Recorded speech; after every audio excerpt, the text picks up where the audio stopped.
Hi, I'm Adam Meyer of Mill City Lutheran in Minneapolis, Minnesota. And in this video, I'm going to go through the process of installing a fully floating Floyd Rose system in this Kramer guitar. Now, this particular situation was this customer brought in two guitars. The first was a Jackson, which he bought a new shower tremolo for. And I'm taking the Jackson licensed bridge, and I'll be putting it into this guitar. So as you can see, this has a basic Stratocaster type tremolo in it. I'm going to have to go through measuring out, putting in the pivot posts. He wants it recessed into the body, which creates a couple other concerns to try and make things work on this, and I'll go over through those steps as this progresses. So let's get started. So to start off with, before I strip all the parts off, I'm going to start measuring some things out just to kind of confirm scale length and everything's centered. Something's, people assembling different parts together that miss oftentimes. You want to double check the scale length. What that is from the front edge of your nut to the 12th fret. Should be the same measurement as from the 12th fret to your most treble string. This would be the high E string on a guitar. Standard 4-string bass, it would be the G string. But that should be the double length. That'll tell you that your bridge is in the right place as far as intonation. What I'm also going to do before I strip the parts off is make sure everything's lined up. So I'm going to use straight edge on the side of the neck and establish where the center line is. Then I'll start disassembling the guitar.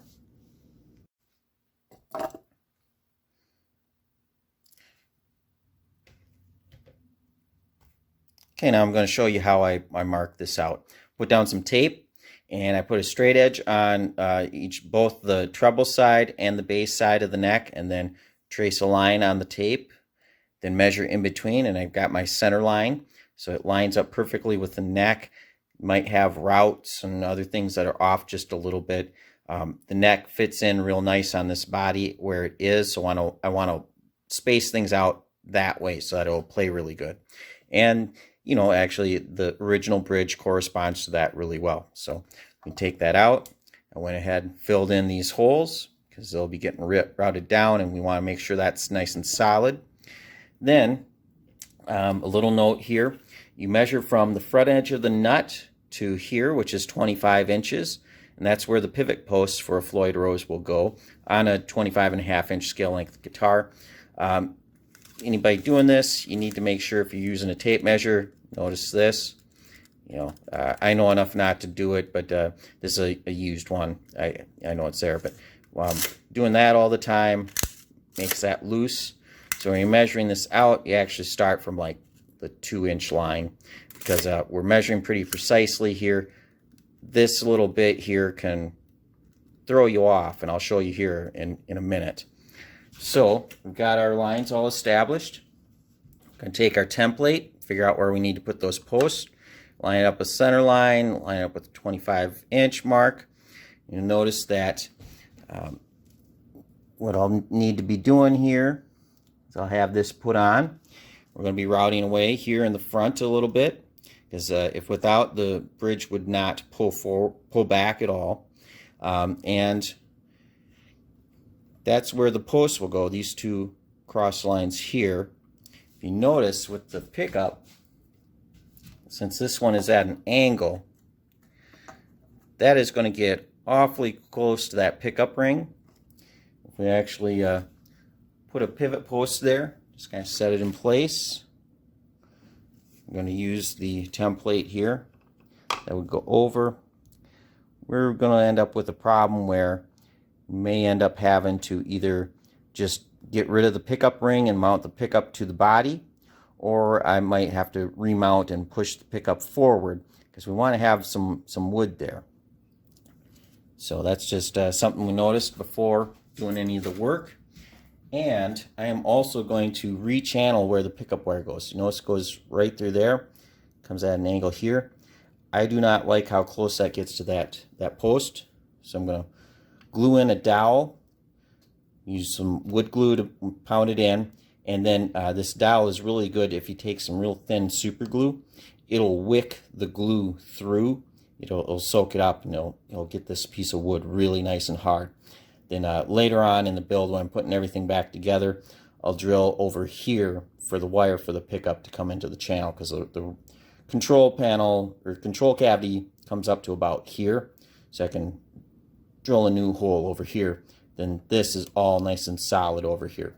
I'll also do the super glue method on these here, and once the routs are done, I'll stain it black, and then I'll follow through with some more super glue. It just hardens the wood up really well and makes everything nice and secure.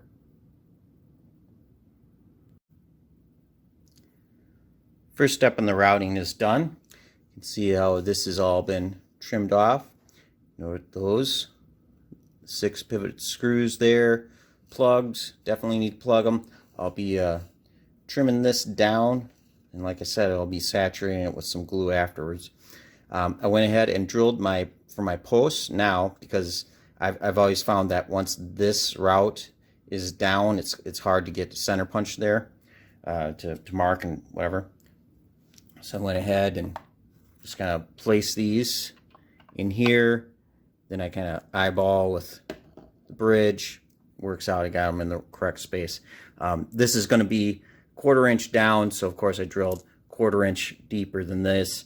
The idea with these is you want them to sit at the bottom of the hole. You don't want to drill the hole too deep, because then it'll want to pivot forward. You want to have it sitting at the bottom, nice and firm.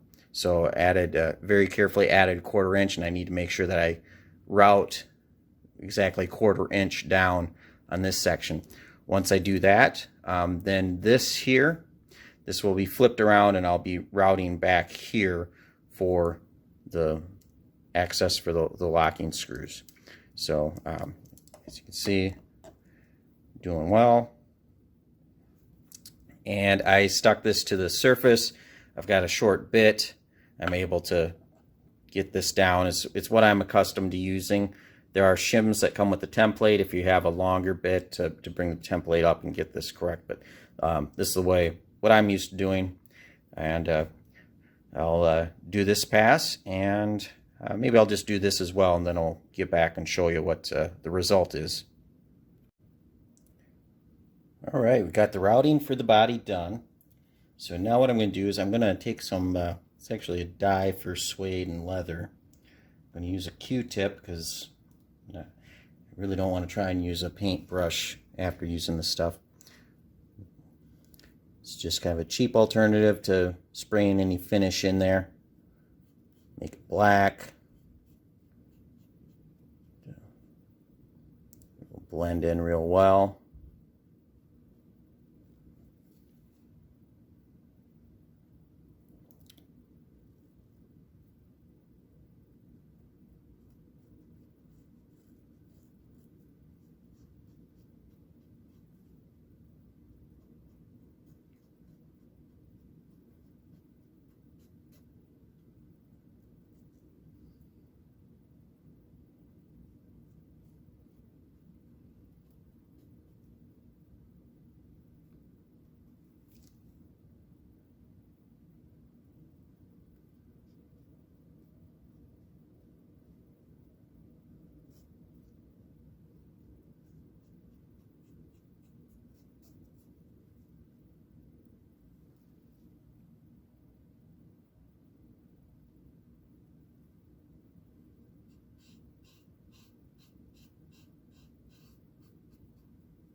Okay, so here's a little issue a lot of people don't catch when they're doing a project like this.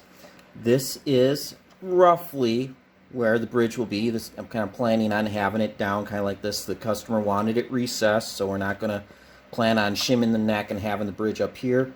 We want it like that. Now, this is a stock Floyd Roy's licensed bridge. It's, like I said, it's Jackson, but this is a pretty accurate reproduction. It's got a tremolo block just like Floyd Rose. It's the 42 millimeter, and the issue is, you can see here, that is going to end up either sticking out the back or rubbing against the back spring cover. So, slide this back. Carefully, we won't handle that. The solution. It's why they have, why they have these shorter blocks. I'm going to put on a 32 millimeter. These commonly come stock on the Floyd Rose Pro, which is, you know, they're designed only to be recessed. But I'll be swapping this block out.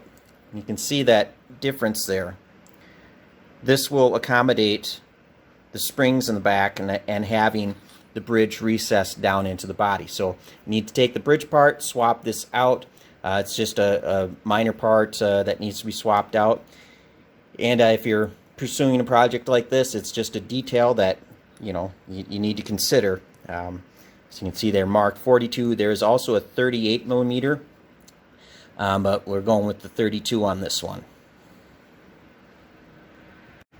This is the revised hole for the pickup wire. As you can see, I plugged this hole, soaked it with glue, moved it over here. I should have room to squeak the wire past the pickup height screw in the spring. So that's what that looks like. Not a big alteration, but I definitely wanted to fill in the wood in front of this post here. Want it strong, don't want anything to crack. Here's the current status. Everything's looking good. Just put on a couple strings just as kind of a guide to get an idea. Like everything's looking real good. Gonna get the action right. That's just perfect there. This will all work out. So now we got to work on getting the locking nut in here. And here's the deal. Got a new Floyd Rose locking nut. And I need to route for it to fit on here. And just by kind of eyeballing with the strings there and so on, you notice that this goes down into the maple of the neck. Now, I could put a filler strip in there and build up, but just by kind of, you know, experience and kind of eyeballing this, this would probably work out better if I just remove this nut and then route out flat here to the bottom of the existing nut route, just have it flat, and then just make a nice wood shim to go underneath this and fasten it onto the peg head. This flat spot out here will come out roughly about as wide as this nut. So I'm going to have to get this all jigged up, and that's the next step on this. Okay, so this is going to be my explanation on how I go about routing to mount the locking nut. As I was showing you before, can't just put it in there.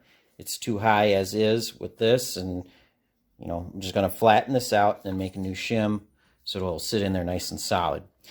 This is a routing jig that I believe I got through Stuart McDonald. This is probably well over 20 years ago. Yeah, don't ask me where to find them. I do not know. They likely aren't made at all anymore because Dremel updated their design, and there used to be a base that your Dremel would fit into that worked with this. What I've done is I've taken the new Stuart McDonald routing base for the current design of Dremel, and I took the base off of it. This is screwed on here. I made my own plexiglass base for it, and what happens is I'll lower this to the point where I can route, and it'll just go along in here, and I can trim that out nice and easy. So what I have to do to mount this is it's basically just bolted on. You know, there's a board going across the back. And the idea is you line it up so that your bit does not cut into the fingerboard. Like if you can see that it's rolling against the fingerboard, you need to move the jig this way so that you're not cutting that. It's better to leave something down in this corner here and then remove it by hand. If you route away the fingerboard, the nut's going to go that way and your guitar will forever be out of tune. Then you also want to make sure that it's even from side to side.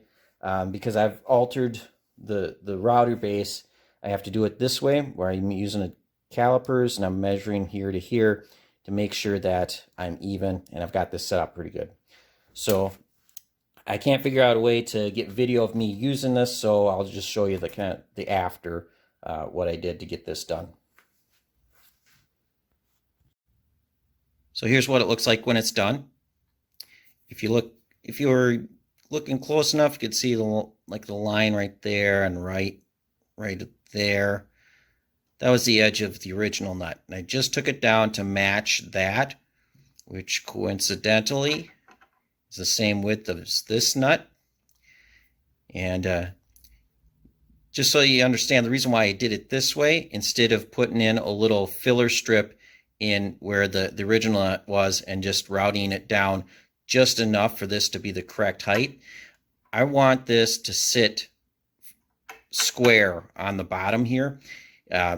It comes out all the way, the flat area comes all the way out to here, so that when you're using the tremolo, the strings will want to pull like this on the nut when you dive with the tremolo, and you want to have this edge, have it nice and solid underneath there.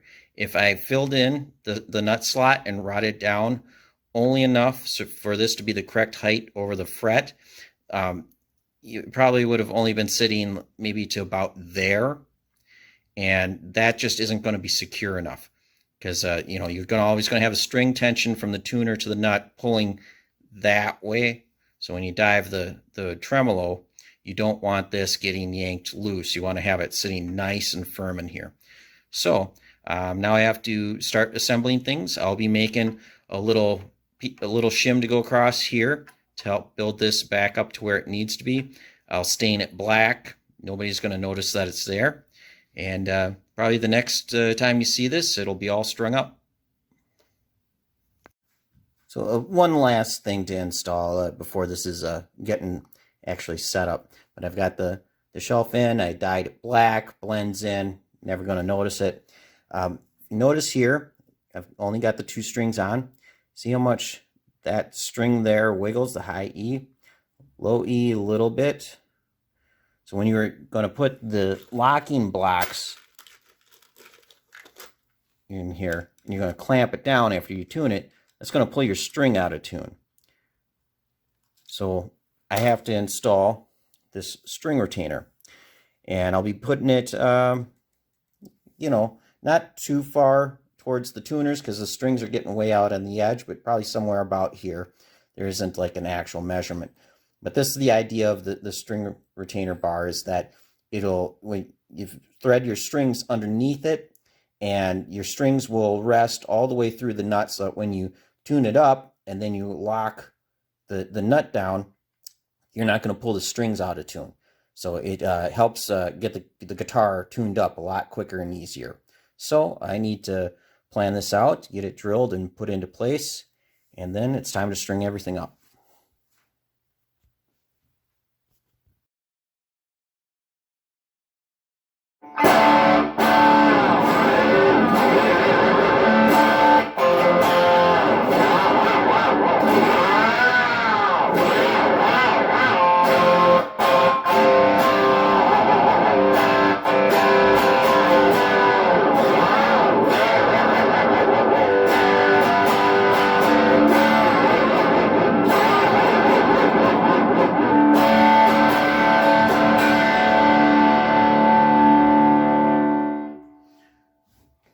Whenever I do a full floating tremolo setup, I always make sure and really crank on the strings after you stretch them out, make sure it really is sticking in tune. But there it is, it's complete. Full Floyd Rose install with recessed tremolo route. Very critical that you make sure you have the locking nut secured to the neck, really nice and tight. Just the tiniest bit of slip with that nut slipping back and forth can render the guitar to not want to go back and tune it all. There's a lot of little things like making sure your strings are stretched out. You can put a little bit of, when you restring, put a little bit of lube on the pivot posts. Always check to make sure that the pivot posts are solid in the instrument. If they are starting to break forward or anything, then your guitar is just not going to stay in tune. So there it is. This is a kind of the, a customer couldn't find the Kramer Barretto with the tremolo he wanted, so we did it up for him. It's a custom job. If there's something like this you'd like to have done, my contact information is at the end of the video, and we'll see you next time.